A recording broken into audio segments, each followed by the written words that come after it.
الحمدللہ آج سے رمضان المبارک کے دوسرے عشرے کا آغاز ہو چکا ہے۔ یہ عشرہ عشرہ مغفرت کہلاتا ہے۔ مغفرت کا معنی ہے بخشش۔ گویا اس عشرے میں خاص طور پر اللہ سبحانہ وتعالی سے اپنے گناہوں کی بخشش کا ایک بہترین موقع ہم سب کو ملا ہے۔ ہم میں سے کون ہے جس سے کبھی غلطی نہ ہوئی ہو، جس سے کبھی کوئی گناہ نہ ہوا ہو؟ لیکن بہترین ہیں وہ لوگ جو غلطی کرنے کے بعد اپنی غلطی پر نادم ہوں، شرمسار ہوں، رجوع کر لیں، توبہ کر لیں اور اپنے رب سے بخشش مانگیں۔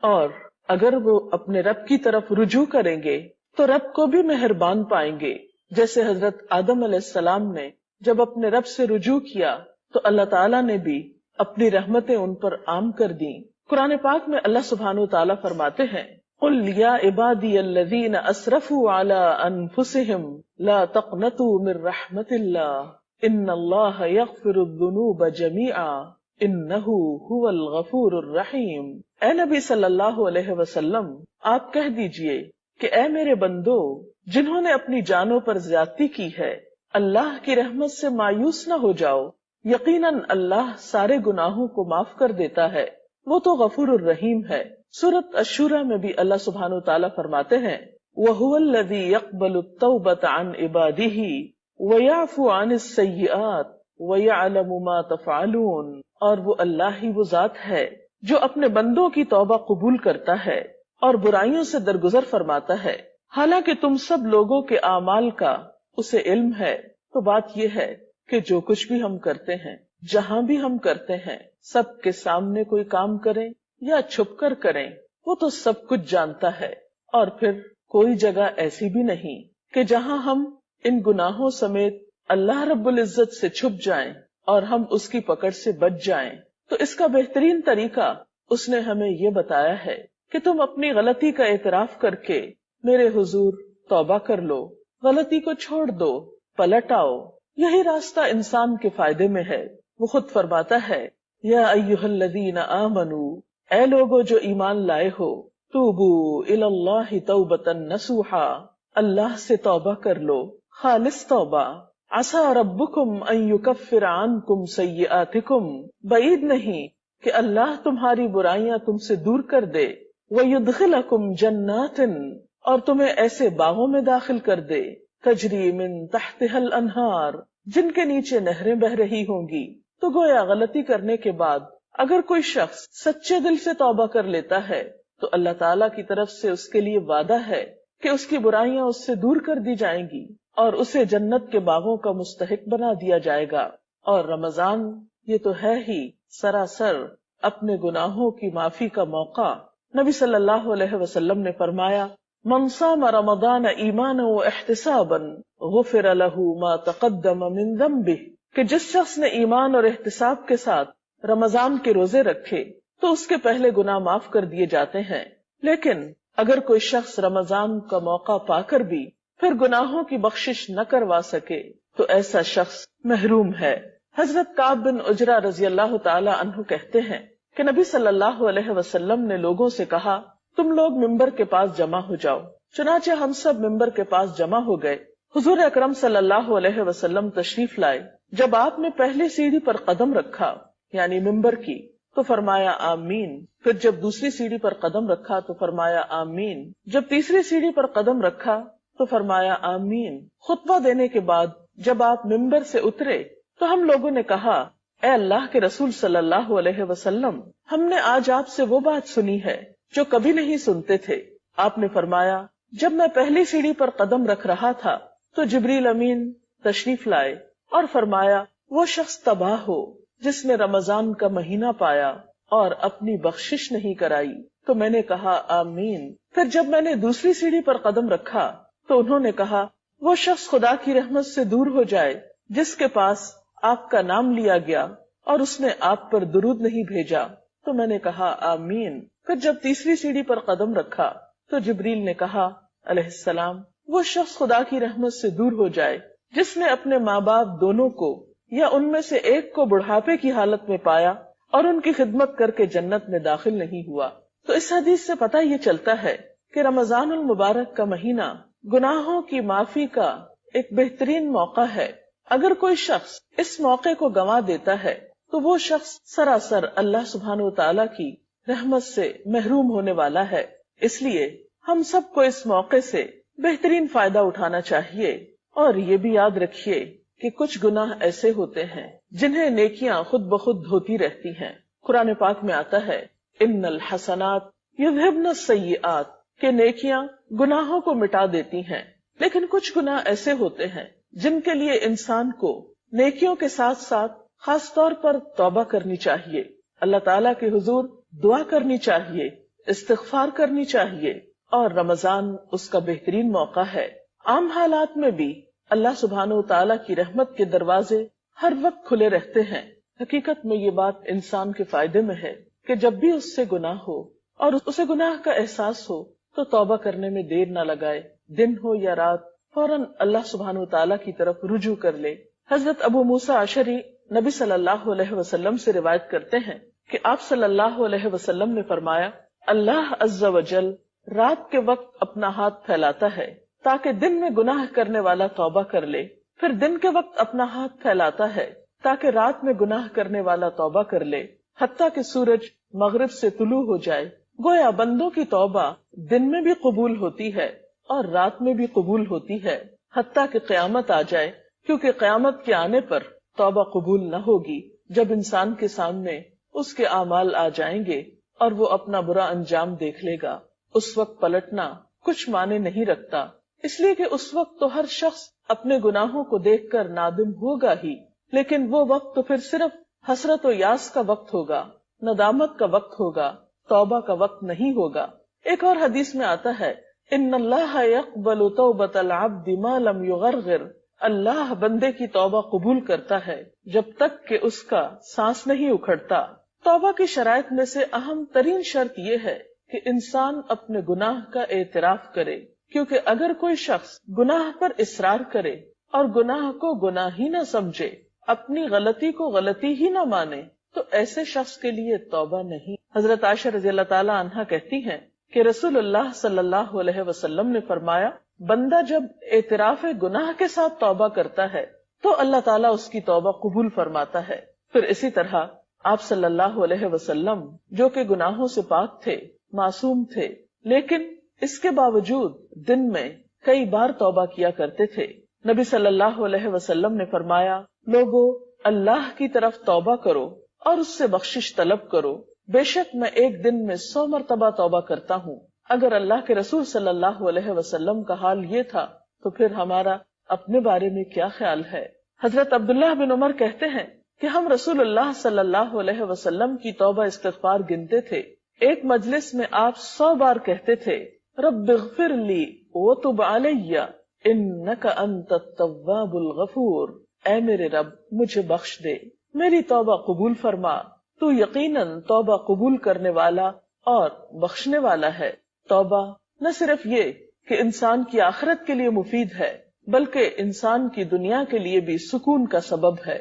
ہم دیکھتے ہیں کہ جب انسان سے کوئی گناہ ہوتا ہے، کوئی زیادتی کا کام ہو جاتا ہے، انسان جب اپنے رب کو ناراض کرتا ہے تو یہ نہیں ہو سکتا کہ پھر وہ مطمئن زندگی بسر کر سکے، وہ پرسکون رہ سکے. بھلا اپنے محسن کو ناراض کر کے بھی کوئی خوش ہو سکتا ہے؟ ہرگز نہیں. ایسے میں پھر کیا کرنا چاہیے؟ فوراً رجوع کرنا چاہیے. گناہ سے دل پہ سیاہ نقطہ پڑ جاتا ہے. بندہ اگر توبہ کر لے تو وہ نقطہ دھل جاتا ہے، اور اگر توبہ نہیں کرتا تو وہ سیاہی پھیلنے لگتی ہے، حتیٰ کہ پورا دل سیاہ ہو جاتا ہے. استغفار دلوں کا زنگ دھو ڈالتا ہے. حضرت انس سے روایت ہے کہ نبی صلی اللہ علیہ وسلم نے فرمایا دلوں پہ بھی زنگ لگ جاتا ہے جیسے تانبے پہ زنگ لگ جاتا ہے، اور دلوں کا زنگ دور کرنے والی چیز استغفار ہے. تو چمکتے دل کے لیے، پرسکون دل کے لیے، ڈپریشن کے علاج کے لیے، غموں کے بوجھ سے نجات کے لیے بہترین نسخہ استغفار کرنا ہے. کیونکہ اگر ہم اس بوجھ کو لیے رہیں تو یہ دونوں طرح سے ہماری جسمانی اور روحانی صحت کے لیے بہت نقصان دہ ہے. ایک شخص آپ صلی اللہ علیہ وسلم کی خدمت میں حاضر ہوا، کہنے لگا ہائے میرے گناہ، ہائے میرے گناہ، کیونکہ وہ شخص اپنے گناہوں کو محسوس کر رہا تھا. اور ایسے لمحات ہر انسان کی زندگی میں آتے ہیں جب اسے اپنے گناہوں کی شدت کا احساس ہوتا ہے، جب اس کے دل میں اپنی زیادتیوں اور اپنی کوتاہیوں پر ایک تڑپ اٹھتی ہے، ایسے میں اللہ سبحانہ تعالیٰ نے اس کے لیے رحمت کا دروازہ ہمیشہ کھلا رکھا ہے. یہی تو اس کی رحمت ہے. یہ الگ بات ہے کہ ہم اس سے فائدہ نہ اٹھائیں. تو آپ صلی اللہ علیہ وسلم نے اس شخص سے کہا کہ یوں کہو، اللہم مغفرتک اوسع من ذنوبی ورحمتک ارجع عندی من عملی. یا اللہ، میرے گناہوں کے مقابلے میں تیری مغفرت وسیع ہے اور میرے عمل کے مقابلے میں تیری رحمت کی زیادہ امید ہے. اس نے یہ دعا کی تو آپ نے فرمایا اس کو دہراؤ. اس نے دہرایا. آپ نے پھر فرمایا کہ اسے دہراؤ. اس نے دہرایا. پھر آپ نے فرمایا کھڑے ہو جاؤ، اللہ نے تجھے بخش دیا ہے. تو اس سے یہ بات بھی پتہ چلتی ہے کہ اگر مخصوص کلمات کے ساتھ اللہ تعالیٰ سے بخشش طلب کی جائے اور خصوصاً ان کلمات کے ساتھ جو اس کو پسند ہیں، تو انسان کی بخشش کی امید زیادہ کی جا سکتی ہے. وہ کلمات کون سے ہیں؟ وہ کلمات وہ ہیں جو اللہ کے رسول صلی اللہ علیہ وسلم نے ہمیں سکھائے ہیں. ان میں سے چند ایک، مثلاً مختصر ترین کلمہ استغفر اللہ، اللہم اغفر لی، استغفر اللہ ربی من کل ذنب واتوب الیہ. پھر اسی طرح سید الاستغفار، اللہم انت ربی لا الہ الا انت خلقتنی وانا عبدک وانا علی عہدک ووعدک ما استطعت اعوذ بک من شر ما صنعت ابوء لک بنعمتک علی وابوء بذنبی فاغفر لی فانہ لا یغفر الذنوب الا انت. اس کا ترجمہ کچھ یوں ہے کہ اے اللہ، تو ہی میرا رب ہے، تو نے مجھے پیدا کیا، تیرے سوا کوئی معبود نہیں، تو نے مجھے پیدا کیا ہے اور میں تیرا بندہ ہوں. میں اپنی استطاعت کے مطابق تجھ سے کیے ہوئے عہد اور وعدے پر قائم ہوں. ان بری چیزوں سے جو میں نے کی ہیں تیری پناہ مانگتا ہوں. مجھ پر تیری جو نعمتیں ہیں میں ان کا اعتراف کرتا ہوں، اپنے گناہ کا اعتراف کرتا ہوں. میری بخشش کر دے، میری مغفرت کر دے کہ تیرے سوا کوئی گناہ معاف نہیں کر سکتا. حضرت شداد بن اوس سے روایت ہے کہ آپ صلی اللہ علیہ وسلم نے فرمایا، جو شخص صبح یا شام یہ دعا پڑھے گا، اگر وہ اسی دن میں مر جائے یا رات میں مر جائے تو وہ جنت میں داخل ہوگا. یہ کلمات کچھ زیادہ طویل بھی نہیں، تھوڑی سی کوشش سے انہیں زبانی یاد کیا جا سکتا ہے، اور اگر زبانی یاد نہ ہو سکے تو دیکھ کر بھی پڑھ سکتے ہیں. لیکن یہ یاد رکھیے کہ محض چند عبارتوں کے دہرانے سے بخشش نہیں ہوتی جب تک ہمارا دل اس میں شریک نہیں ہوتا، ہماری نیت اور ارادہ بخشش کا جب تک نہیں ہوتا. تو اس لیے اگر ہم واقعی چاہتے ہیں کہ ہم گناہوں کے بوجھ سے آزاد ہو جائیں اور ہم اللہ رب العزت کے قریب ہو جائیں، ہم اس کے نیک بندوں میں شامل ہو جائیں، اس کی جنت اور اس کی رحمت میں ہمیں پناہ ملے، تو اس کے لیے ضروری ہے کہ سب سے پہلے ہم اپنے گناہوں پر شرمندہ ہوں، پھر عہد کریں کہ آئندہ ہم یہ غلطی نہیں کریں گے، اور اس کے بعد اس سے بخشش کی دعا کریں. تو امید ہے کہ اللہ رب العزت ضرور بخش دیں گے. استغفار کے یہ کلمات آپ دن میں، رات میں، کسی بھی وقت پڑھ سکتے ہیں، لیکن خصوصاً اگر قبولیت کے اوقات میں پڑھے جائیں تو زیادہ مؤثر ہیں. مثلاً سحری کے وقت، افطار کے وقت، نمازوں کے بعد، اور اس کے علاوہ چلتے پھرتے بھی، کیونکہ استغفار نہ صرف گناہوں کی بخشش کا ذریعہ ہے بلکہ ہر غم اور ہر دکھ سے آزادی کا نسخہ بھی ہے. حدیث پاک میں آتا ہے، من لزم الاستغفار جعل اللہ له من کل ہم فرجا، کہ جو شخص استغفار پابندی سے پڑھے گا، اللہ تعالیٰ اس کے لیے ہر فکر سے، ہر غم سے نجات کا راستہ پیدا کر دے گا، اور اس کے لیے ہر تنگی سے نکلنے کا کوئی دروازہ کھول دے گا، اور اس کو وہاں سے رزق عطا کرے گا جہاں سے وہ سوچ بھی نہ سکتا ہوگا. تو اللہ تعالیٰ سے دعا ہے کہ وہ ہمیں توبہ اور استغفار کی توفیق عطا کرے. توبہ، استغفار.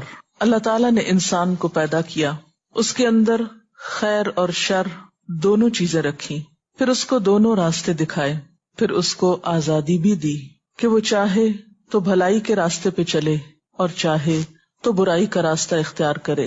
انسان کو اللہ تعالیٰ نے جس راستے کے لیے پسند کیا وہ خیر و بھلائی کا راستہ ہے، اور اس راستے پہ چلانے کے لیے ہر دور میں پیغمبر بھیجے. سب سے پہلے انسان حضرت آدم علیہ السلام ایک پیغمبر بھی تھے. جب وہ دنیا میں بھیجے جا رہے تھے تو اس وقت اللہ تعالیٰ نے فرمایا، فَإِمَّا يَأْتِيَنَّكُم مِّنِّي هُدًى فمن تبع ہدایا فلا خوف علیہم ولا ہم یحزنون، کہ اگر میری طرف سے تمہارے پاس کوئی ہدایت آئے تو جو میری ہدایت کی پیروی کرے گا اس کے لیے نہ خوف ہوگا نہ غم ہوگا۔ تو گویا خوف اور غم کے علاج کے لیے انسان کو جو نسخہ بتایا گیا وہ اللہ تعالیٰ کی طرف سے آئی ہوئی ہدایت کی پیروی کرنا، یا دوسرے لفظوں میں زندگی گزارنے کا وہ طریقہ اختیار کرنا جو اللہ تعالیٰ کی مرضی کے مطابق ہو۔ لیکن انسان اس کے لیے اس دنیا میں آنے کے بعد بہت سی آزمائشیں بھی ہیں، انسان کے ساتھ اس کا نفس بھی ہے، شیطان بھی ہے، پھر بسا اوقات انسان کا ماحول بھی ایسا ہوتا ہے کہ جس کے دباؤ میں آ کر انسان اللہ تعالیٰ کا راستہ چھوڑ کر یا اس کی مرضی اور رضا کا راستہ چھوڑ کر اللہ تعالیٰ کی نافرمانی کا راستہ اختیار کر لیتا ہے۔ ایسا کرنا اس کے لیے نہ دنیا میں فائدے کا باعث ہوتا ہے اور نہ ہی آخرت میں۔ انسان جب اللہ کی نافرمانی کرتا ہے، گناہ کرتا ہے، تو ہمیشہ پریشانی، احساس ندامت اور غم کا شکار ہوتا ہے، یعنی نتیجتاً دکھ اور پریشانی اس کا مقدر ہوتی ہے۔ ایسے میں انسان کیا کرے؟ انسان چونکہ فرشتہ نہیں، اس لیے یہ ممکن نہیں کہ اس سے کوئی غلطی نہ ہو۔ غلطی تو ہوگی کیونکہ انسان ہے، بھول چوک بھی ہے، خواہشات نفس بھی ہیں، تو یہ ہو نہیں سکتا کہ اس سے غلطی نہ ہو۔ اور انسان شیطان بھی نہیں کہ اس سے کوئی اچھائی نہ ہو اور صرف برائی ہی کرے، نہیں، انسان ان دونوں کے بیچ کی چیز ہے۔ اب سوال یہ پیدا ہوتا ہے کہ اگر انسان سے انسان ہونے کے ناطے غلطی ہو جائے، خطا ہو جائے، بھول چوک ہو جائے، وہ اللہ کی نافرمانی کا کام کر بیٹھے، تو پھر اس کے بعد کیا کرے؟ دو طریقے ہو سکتے ہیں۔ ایک تو یہ کہ وہ مایوس ہو جائے، گناہ پر اصرار کرتا چلا جائے اور بالآخر ہلاکت کا شکار ہو، اور دوسرا راستہ اور دوسرا طریقہ پلٹنے کا راستہ ہے، توبہ کا راستہ ہے، بھولنے کے بعد واپس لوٹنے کا راستہ ہے، اور یہی راستہ اس کے لیے پسندیدہ راستہ ہے۔ قرآن پاک میں اللہ سبحانہ و تعالیٰ فرماتا ہے والذین اذا فعلوا فاحشۃ او ظلموا انفسهم ذکروا اللہ فاستغفروا لذنوبهم ومن یغفر الذنوب الا اللہ ولم یصروا علی ما فعلوا وهم یعلمون۔ اور اگر کبھی ان سے کوئی فحش کام سرزد ہو جاتا ہے یا وہ اپنے اوپر زیادتی کر بیٹھتے ہیں تو انہیں خدا یاد آ جاتا ہے اور وہ اس سے اپنے گناہوں کی معافی مانگ لیتے ہیں، اور خدا کے سوا اور کون ہے جو گناہوں کو معاف کر سکتا ہو، اور وہ جانتے بوجھتے اپنے کیے پہ ہرگز اصرار نہیں کرتے۔ یعنی گناہ کرنے کے بعد ان کے اندر جب احساس ندامت اٹھتا ہے وہ اللہ تعالیٰ کی طرف متوجہ ہو کے معافی مانگنے لگتے ہیں اور گناہ چھوڑ دیتے ہیں، اس پر اصرار نہیں کرتے۔ ایسے ہی لوگ اللہ تعالیٰ کے پسندیدہ لوگ ہوتے ہیں۔ ایک اور مقام پر آتا ہے ان الذین اتقوا اذا مسهم طائف من الشیطان تذکروا فاذا هم مبصرون، کہ فی الواقع جو لوگ اللہ سے ڈرنے والے ہیں، متقی ہیں، ان کا حال یہ ہوتا ہے کہ کبھی شیطان کے اثر سے کوئی برا خیال انہیں چھو بھی جائے، یعنی برا خیال بھی آئے، گناہ کا ارادہ بھی ہو، تو فوراً چوکنے ہو جاتے ہیں، یعنی تقویٰ کی برکت سے وہ ہوشیار ہو جاتے ہیں، اور پھر انہیں صاف نظر آنے لگتا ہے کہ درست راستہ کیا ہے۔ نبی صلی اللہ علیہ وسلم نے فرمایا سارے کے سارے انسان خطا کار ہیں، اور بہترین خطا کار وہ ہیں جو بہت زیادہ توبہ کرنے والے ہیں۔ تو توبہ کرنا بندے کے حق میں ایک پسندیدہ عمل ہے۔ قرآن پاک میں اللہ تعالیٰ اپنے پیارے بندوں کی ایک خاص خوبی کا ذکر کرتے ہیں کہ وَبِالْأَسْحَارِ هُمْ يَسْتَغْفِرُونَ، کہ سحری کے وقت وہ استغفار کرتے ہیں، معافی مانگتے ہیں۔ پیغمبروں کے ذریعے بھی بارہا انسانوں کو یہی سبق سکھایا گیا کہ وَاسْتَغْفِرُوا رَبَّكُمْ ثُمَّ تُوبُوا إِلَيْهِ، اپنے رب سے بخشش طلب کرو، پھر اس کی طرف لوٹ جاؤ، واپسی کا راستہ اختیار کرو۔ ان ربی رحیم ودود، بے شک میرا رب بہت رحم فرمانے والا، بہت محبت کرنے والا ہے۔ یعنی ایسا نہیں کہ اگر کسی انسان سے کوئی غلطی ہو جائے تو پھر وہ معاف نہیں کرتا اور ہمیشہ کے لیے وہ اس کی نظروں سے گر جاتا ہے، نہیں، 100 بار بھی اگر کوئی غلطی کرتا ہے اور پھر اس کو احساس ندامت ہوتا ہے، شرمندگی ہوتی ہے اور وہ پلٹتا ہے تو اللہ تعالیٰ اس کو معاف کرتا رہتا ہے۔ ایک حدیث میں آتا ہے ان اللہ یقبل توبۃ العبد ما لم یغرغر، اللہ بندے کی توبہ اس وقت تک قبول کرتا ہے جب تک کہ وہ آخری دموں پہ نہ ہو یا اس کی سانس نہ اکھڑ جائے، یعنی مرتے دم تک توبہ قبول ہوتی رہتی ہے۔ ہاں یہ الگ بات ہے کہ ایک انسان جب فوت ہو جاتا ہے اور وہ شرک کی حالت میں ہوتا ہے یا کفر کی حالت میں ہوتا ہے یا کسی کبیرہ گناہ کے ارتکاب کی حالت میں ہوتا ہے اور توبہ کیے بغیر مر جاتا ہے، تو مرنے کے بعد جب سزا سامنے آ جاتی ہے، اللہ تعالیٰ کی ناراضگی اور غصہ سامنے آ جاتا ہے، تو پھر توبہ کا موقع نہیں رہتا۔ اس لیے ہمیں کبھی بھی اللہ تعالیٰ کی رحمت سے نا امید نہیں ہونا چاہیے. گناہ کتنا بھی بڑا ہو جائے، غلطی کتنی بھی بڑی ہو، لیکن کبھی مایوسی پاس نہ پٹکنے پائے. قرآن پاک میں اللہ تعالیٰ فرماتے ہیں یا عبادی الذین اسرفوا علی انفسہم لا تقنطوا من رحمت اللہ ان اللہ یغفر الذنوب جمیعا انہ هو الغفور الرحیم. اے میرے وہ بندو جو اپنی جانوں پر زیادتی کر بیٹھے ہو، اللہ کی رحمت سے ہرگز مایوس نہ ہونا، یقیناً وہ تمہارے سارے کے سارے گناہ معاف فرما دے گا، وہ بہت ہی معاف فرمانے والا اور بڑا ہی مہربان ہے. اور تم اپنے رب کی طرف رجوع کرو اور اس کی فرما برداری بجا لاؤ. وَأَنِيبُوا إِلَىٰ رَبِّكُمْ وَأَسْلِمُوا لَهُ مِن قَبْلِ أَن يَأْتِيَكُمُ الْعَذَابُ ثُمَّ لَا تُنصَرُونَ. اس سے پہلے کہ تم پر وہ عذاب آ جائے کہ پھر تم کہیں سے بھی مدد نہ پا سکو. یعنی آخرت میں جب سزا سامنے آ جائے گی تو کوئی بھی شخص کتنی بھی توبہ کرے، کتنا بھی روئے دھوئے، پھر معافی نہیں ہو سکتی. ہاں، جب تک وہ زندہ ہے کتنا بھی بڑا قصور ہے اس کی معافی ہو سکتی ہے. اس کا یہ مطلب نہیں کہ انسان جان بوجھ کر غلطی کرنا شروع کر دے کہ معافی تو ہو ہی جائے گی اس لیے جو چاہے میں کروں. کیا معلوم کہ پھر اس کے بعد، اس غلطی کے بعد توبہ کا موقع ملتا ہے یا نہیں. تو جان بوجھ کر غلطی نہیں کرنی چاہیے. اس سلسلے میں ہم دیکھتے ہیں حضرت یوسف علیہ السلام کے ساتھ جو کچھ ہوا. ان کے بھائیوں نے انہیں اندھے کنویں میں دھکیلا اور ان پر چوری کا الزام لگایا اور بہت زیادہ زیادتی کی. لیکن اتنے بڑے قصور کے بعد جب ان کو احساس ہوتا ہے کہ ہم غلط تھے تو وہ فوراً اپنے رب کے حضور معافی مانگتے ہیں اور اپنے والد سے بھی درخواست کرتے ہیں کہ آپ بھی اللہ تعالیٰ سے ہمارے لیے معافی کی درخواست کیجیے. یا ابا نستغفر لنا ذنوبنا انا کننا خاطئین. اے ابا جان، ہمارے گناہوں کی بخشش کے لیے دعا کیجیے، واقعی ہم بڑے خطا کار تھے. اب یہ کوئی چھوٹا جرم نہیں تھا کہ ایک معصوم بچے کو بغیر کسی جرم کے کنویں میں پھینکا گیا اور اس پر چوری کا الزام بعد میں لگایا گیا. لیکن جب احساس ہوا تو پھر توبہ کر لی. تو ان کے والد نے بھی ان کے لیے پھر کیا کہا تھا؟ قال سوف استغفر لکم ربی، کہ میں جلد ہی تمہارے لیے استغفار کروں گا. انہ هو الغفور الرحیم، بے شک وہ بخشش فرمانے والا مہربان ہے، یعنی وہ ضرور معاف کر دے گا. اور پھر ایک گناہ ہو یا زیادہ ہو، چھوٹا گناہ ہو یا بڑا گناہ ہو، توبہ کرنے میں دیر نہیں لگانی چاہیے. اور کبھی مایوس ہو کر کہ میرے تو گناہ معاف ہو نہیں سکتے، توبہ میں تاخیر نہیں کرنی چاہیے. اس سلسلے میں ہمیں احادیث کی صحیح کتابوں میں ایک واقعہ ملتا ہے. نبی صلی اللہ علیہ وسلم نے پچھلی اقوام کا ایک صحیح واقعہ اپنے صحابہ کرام کو سنایا کہ ایک شخص تھا جس نے 99 قتل کیے تھے، 99. تو اتنے قتل کرنے کے بعد اس کے دل میں خیال آیا کہ مجھے اپنے گناہ کی معافی مانگ لینی چاہیے. تو وہ کسی عابد و زاہد شخص کے پاس گیا اور اس سے پوچھا کہ کیا میری معافی ہو سکتی ہے. تو اس نے کہا کہ تم نے تو اتنے جرم کیے ہیں، تمہاری معافی نہیں ہو سکتی. اس نے اس کو بھی قتل کر دیا اور یوں پورے 100 کا قاتل ہو گیا، یعنی 100 لوگوں کا قاتل ہو گیا. لیکن اب اس کا ضمیر چونکہ بے چین کر رہا تھا، اس کے اندر ایک احساس ندامت جاگ اٹھا تھا جو اسے کسی پل چین نہیں لینے دے رہا تھا. تو وہ چین سے بیٹھا نہیں، پھر چل دیا، کسی اور کے پاس پہنچا اور اس سے پوچھا کہ کیا میری معافی ہو سکتی ہے. تو اس نے کہا ہاں، اللہ تعالیٰ سارے گناہ معاف کر سکتا ہے، بشرط یہ کہ تم سچے دل سے توبہ کر لو اور آئندہ اس غلطی کا ارتکاب نہ کرو. اور اس کے لیے ضروری یہ ہے کہ تم جس ماحول میں رہتے اس کو چھوڑ دو. بہرحال اس شخص نے وہ سفر اختیار کیا. ابھی وہ اپنی منزل تک پہنچا نہیں تھا کہ راستے میں ہی اس کی جان لینے کے لیے فرشتے آ گئے. اب دونوں طرح کے فرشتے حاضر ہوئے، وہ بھی جو نیک لوگوں کی روح لیتے ہیں اور وہ بھی جو برے لوگوں کی. وہ آپس میں جھگڑنے لگے. بہرحال فیصلہ یہ ہوا کہ زمین کو ناپ لیا جائے. اگر اس کے منزل تک پہنچنے میں فاصلہ کم رہتا ہے تو پھر نیکی کے فرشتے اس کی روح نکالیں. بہرحال پتہ یہ چلا جب زمین ناپی گئی کہ صرف ایک بالش کا فرق تھا، وہ فاصلہ کم تھا جہاں تک اس کو جانا تھا، یعنی نیک لوگوں کی مجلس میں. تو اس کو اللہ تعالیٰ نے نیکی کے فرشتوں کو حکم دیا کہ وہ اس شخص کی روح نکالیں، اور اس طرح اس کا انجام ایک بہترین انجام ہوا توبہ کرنے کی بنا پر.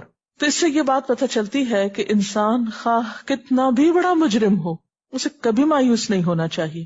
اس کے رب کی رحمت ہر چیز پر چھائی ہوئی ہے، وہ ہر گناہ معاف کر سکتا ہے، وہ بڑے سے بڑا گناہ معاف کر سکتا ہے. بس شرط یہ ہے کہ انسان گناہوں کا اقرار کرے اور معافی مانگے اور رب کی طرف رجوع کرے. سورۃ شورى میں آتا ہے وَهُوَ الَّذِي يَقْبَلُ التَّوْبَةَ عَنْ عِبَادِهِ وَيَعْفُو عَنِ السَّيِّئَاتِ وَيَعْلَمُ مَا تَفْعَلُونَ. وہی ہے جو اپنے بندوں کی توبہ قبول کرتا ہے اور ان کی خطاؤں کو معاف فرماتا ہے، اور وہ سب کچھ جانتا ہے جو تم کرتے ہو۔ اور یہ ایک حقیقت ہے کہ اللہ کے سوا کوئی اور ہے نہیں جو انسان کو معاف کر سکے۔ نبی صلی اللہ علیہ وسلم نے بھی فرمایا، لوگوں خدا سے اپنے گناہوں کی معافی چاہو، اس کی طرف پلٹ آؤ، مجھے دیکھو میں دن میں 100 بار خدا سے مغفرت کی دعا کرتا ہوں۔ حالانکہ آپ سب جانتے ہیں کہ نبی صلی اللہ علیہ وسلم معصوم تھے، گناہوں سے پاک تھے، لیکن جب ان سے پوچھا گیا کہ آپ اس کثرت کے ساتھ استغفار کیوں پڑھتے ہیں تو آپ نے فرمایا کہ افلا اکون عبدا شکورا، کیا میں اللہ کا شکر گزار بندہ نہ بنوں؟ کیونکہ اگر انسان سارا وقت اللہ کی نعمتوں پر شکر ادا کرتا رہے تو بھی حق ادا نہیں ہو سکتا، تو اس وجہ سے آپ کثرت کے ساتھ استغفار کیا کرتے تھے۔ اور اس میں دراصل ہمارے لیے ایک بہت بڑا سبق ہے کہ ہم زیادہ سے زیادہ استغفار کو اپنا شیوا بنائیں، کیونکہ استغفار کا فائدہ صرف یہی نہیں کہ انسان کے گناہوں کی معافی ہو جاتی ہے، بلکہ استغفار کا فائدہ یہ بھی ہے کہ انسان کی اور بہت سی مشکلات حل ہوتی ہیں۔ جیسے کہ ایک حدیث میں آتا ہے، من لزم الاستغفار، جس نے پابندی کے ساتھ استغفار پڑھا، جعل اللہ لہ من کل ہم فرجا، اللہ اس کے لیے ہر غم سے، ہر ہم سے نکلنے کا راستہ بنا دیتے ہیں۔ یعنی ہر مشکل سے نکلنے کا وظیفہ ہے استغفار۔ جہاں آپ سمجھے کہ کوئی مشکل ہو رہی ہے، کوئی کام اٹکا ہوا ہے، فوراً استغفار شروع کر دیں۔ اور طریقہ کیا ہے؟ یا ایھا الذین آمنوا توبوا الی اللہ توبۃ نصوحا، اے لوگو جو ایمان لائے ہو، اللہ کے آگے سچی اور خالص توبہ کرو۔ یعنی توبہ کا طریقہ کیا ہے کہ انسان سچے دل سے توبہ کرے۔ عسیٰ ربکم ان یکفر عنکم سیئاتکم، امید ہے کہ تمہارا رب تمہاری خطائیں تم سے دور کر دے گا۔ وَيُدْخِلَكُمْ جَنَّاتٍ تَجْرِي مِن تَحْتِهَا الْأَنْهَارُ، اور تمہیں ایسے باغوں میں داخل کرے گا جن کے نیچے نہریں بہ رہی ہیں۔ گویا استغفار کے بعد انسان گناہوں سے اس طرح پاک ہو جاتا ہے گویا اس نے گناہ کیا نہ ہو۔ لیکن اس کے لیے کچھ شرائط ہیں۔ نمبر 1، انسان اپنے گناہوں کے احساس سے شرمسار ہو۔ نمبر 2، آئندہ گناہ سے بچنے کا ارادہ کرے۔ نمبر 3، آئندہ زندگی میں زیادہ سے زیادہ نیکیوں کی کوشش کرے۔ نمبر 4، اگر کسی انسان کا حق مارا ہے تو اس کا حق ادا کرے، کسی انسان کا دل دکھا ہے تو اس سے معافی مانگے۔ بات یہ ہے کہ انسان جب گناہ کرتا ہے تو اس کے دل پر ایک سیاہ داغ پڑتا ہے، توبہ سے وہ داغ دھل جاتا ہے، اور اگر وہ توبہ نہیں کرتا تو وہ داغ پھیلنے لگتا ہے حتیٰ کہ سارا دل سیاہ ہو جاتا ہے، اور اس طرح انسان مایوسی کے اندھیروں میں چلا جاتا ہے۔ تو انسان کوشش اس بات کی کرے کہ اپنے توبہ پر پختگی کے ساتھ پھر قائم رہے اور پوری کوشش کے ساتھ نیکیوں کی طرف رجوع کرے، کیونکہ ان الحسنات یذہبن السیئات۔ اللہ تعالی ہمیں اس کی توفیق عطا فرمائے اور ہمیں اپنے ان بندوں میں شامل کر لے جو اس سے اس حال میں ملتے ہیں کہ وہ ان سے راضی ہوتا ہے اور وہ اس سے راضی ہوتے ہیں۔ اگر اس سلسلے میں آپ کے ذہن میں کچھ سوال ہے تو آپ کر سکتے ہیں۔ توبہ استغفار کرنے کا مسنون طریقہ کیا؟ اب دیکھیے کہ توبہ کسی بھی وقت کی جا سکتی ہے اور اس میں دیر نہیں کرنی چاہیے، لیکن ایسے اوقات میں توبہ استغفار خصوصیت کے ساتھ کرنا جو قبولیت کے اوقات ہیں تو وہ زیادہ بہتر ہے۔ مثلاً سحری کے وقت یعنی تہجد کے وقت اگر کوئی گناہ ہو گیا ہو یا کوئی ایسی پریشانی ہو تو خصوصیت کے ساتھ تہجد کے وقت توبہ کریں۔ پھر اسی طرح دعا کی قبولیت کے جتنے بھی اوقات ہیں، مثلا اذان سننے کے بعد، قرآن پاک پڑھنے کے بعد، اسی طرح حج عمرے کے موقع پر، روزہ افطار کرنے کے وقت، نماز پڑھنے کے بعد، یہ وہ اوقات ہیں جن میں زیادہ سے زیادہ دعائیں قبول ہوتی ہیں۔ پھر اسی طرح یہ ہے کہ استغفار کے جو مسنون الفاظ ہیں ان کا اہتمام کیجیے۔ مثلاً استغفر اللہ پڑھنا، یعنی صرف لفظ استغفر اللہ، اس کی اگر کوئی تسبیح کرنا چاہے تو ایسے بھی کر سکتے ہیں۔ پھر اسی طرح سنت سے یہ الفاظ بھی ثابت ہیں، استغفر اللہ ربی من کل ذنب واتوب الیہ۔ اسی طرح استغفر اللہ الذی لا الہ الا هو الحی القیوم واتوب الیہ۔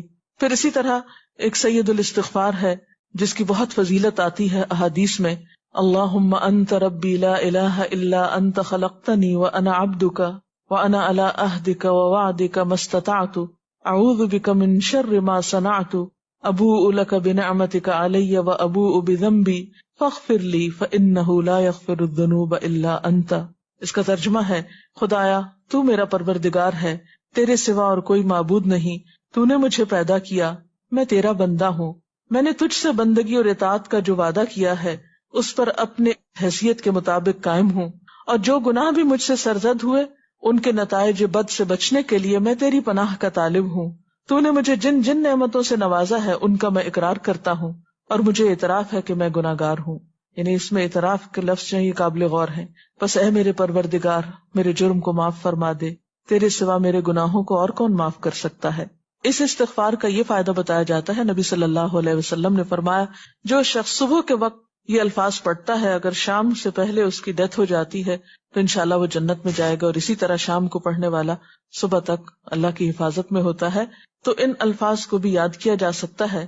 اور اس کے علاوہ اگر آپ کو کچھ بھی نہیں عربی میں پڑھنا آتا تو اپنی کسی بھی زبان میں جو آپ بولتے ہو آپ اللہ تعالیٰ سے اپنے الفاظ میں اپنے طریقے پر استغفار کر سکتے ہیں، گناہوں کی معافی مانگ سکتے ہیں، اللہ تعالیٰ سے توبہ کر سکتے ہیں، اس کے آگے رو سکتے ہیں. اور اصل روح استغفار کی یہ ہے کہ انسان وہ گناہ چھوڑ دے جس میں وہ مبتلا ہے. جی